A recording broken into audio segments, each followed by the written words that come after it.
بسم اللہ الرحمن الرحیم۔ دنیا میں رہتے ہوئے انسان کی مختلف طرح کی خواہشات ہوتی ہیں، لیکن کیا آپ جانتے ہیں کہ مرنے کے بعد محشر میدان میں کھڑے ہو کر انسان 9 طرح کی خواہشات کرے گا۔ اس 9 آرزوؤں کا ذکر قرآن پاک کے اندر اللہ پاک نے بالکل واضح طور پر کچھ اس انداز کے اندر کیا ہے۔ سورہ النبا آیات 40 کے اندر اللہ پاک فرماتا ہے کہ انسان کہے گا کہ اے کاش آج کے دن میں مر کر مٹی ہوتا، اے کاش میں نے اپنی آخری زندگی کے لیے کچھ کیا ہوتا۔ سورہ فجر آیات 24۔ اے کاش مجھے میرا نام اعمال نہ دیا جاتا، اے کاش میں فلاں کو دوست نہ بناتا، اے کاش ہم نے اللہ اور اس کے رسول کی فرما برداری کی ہوتی، اے کاش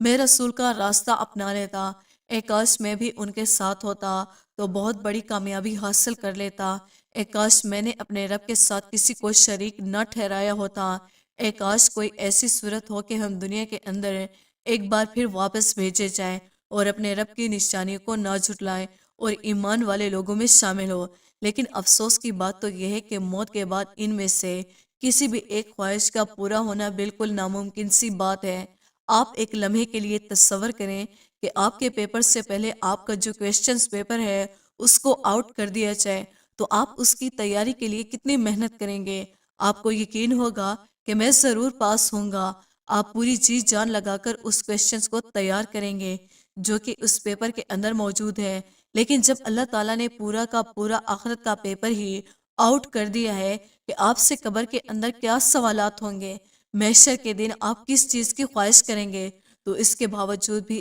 آخر ہم لوگ اپنی آخرت کے لیے کیوں فکر نہیں کرتے؟ کیا چیز ہے جو آپ کو یہ سب کرنے سے روک رہی ہے سوائے اس دنیا داری کے، جس کے بارے میں اللہ پاک خود فرماتا ہے کہ یہ دنیا تو صرف ایک دھوکے کا گھر ہے، مکڑی کا جال ہے، یہ بالکل عارضی چیز ہے، ایک مسافر خانہ ہے جس کو چھوڑ کر ایک دن تمہیں ہمیشہ کے لیے یہاں سے چلے جانا ہے، لیکن ہم انسان اس کو ہمیشہ کے لیے اپنا گھر بار سمجھ کر بیٹھے ہیں۔ اگر ہماری آنکھیں ہماری موت کے بعد ہی کھلنی ہیں تو اس کا کوئی فائدہ نہیں، کیونکہ ہمارے اعمال تو دنیا سے ہم کچھ اٹھا کر لائے نہیں۔ آخرت کی کرنسی یعنی نیک اعمال تو ہم دنیا کے اندر ہی چھوڑ کر آ رہے ہیں، تو آخرت کے اندر آخر ہم کس امید پر جا رہے ہیں؟ کیا کبھی آپ نے اس بارے میں غور کیا؟ چلیں اس کی ایک اور مثال لیتے ہیں۔ آپ تصور کریں کہ آپ کو آپ کی موت سے کچھ ٹائم پہلے ہی بتا دیا گیا ہے کہ آپ کی موت کس طرح سے اور کہاں پر ہونے والی ہے۔ مثال کے طور پر آپ کو یہ بتا دیا گیا ہے کہ کچھ ہی ٹائم کے بعد جب آپ اپنے گھر سے باہر نکلیں گے تو ایک گاڑی کی ٹکر سے آپ کی موت ہو جائے گی۔ یہ سن کر یقیناً کوئی دنیا کی ایسی طاقت نہیں ہے جو آپ کو اپنے گھر سے باہر نکال سکے، لیکن اللہ تعالیٰ کی ذات اتنی مہربان ہے کہ اس نے نہ صرف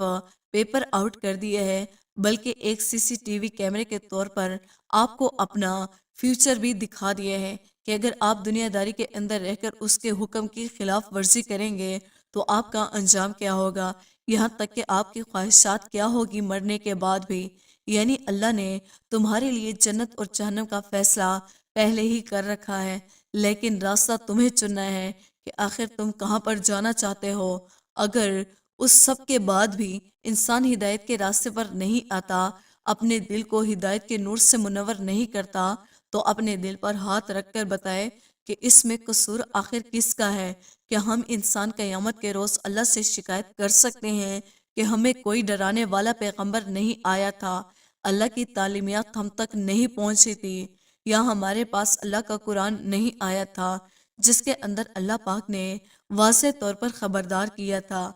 کہ اگر تم دنیا داری کے اندر پڑھ کر اسی طرح سے مر گئے تو تم اسی طرح کی خواہشات کر کے ہمیشہ کے لیے افسوس کرتے رہو گے، لیکن اس کا کوئی فائدہ نہ ہوگا، نہ کسی کی سفارش کام آئے گی، نہ کوئی دھمکی، نہ کوئی دوست اور نہ کوئی بزرگ۔ لیکن خوشخبری یہ ہے کہ اس بات کو سننے کے لیے اور اس وارننگ کو آگے پہنچانے کے لیے ہم انسان ابھی زندہ ہیں، اور جب تک ہم زندہ ہیں اللہ کے حضور ہماری توبہ بھی قبول ہے۔ آج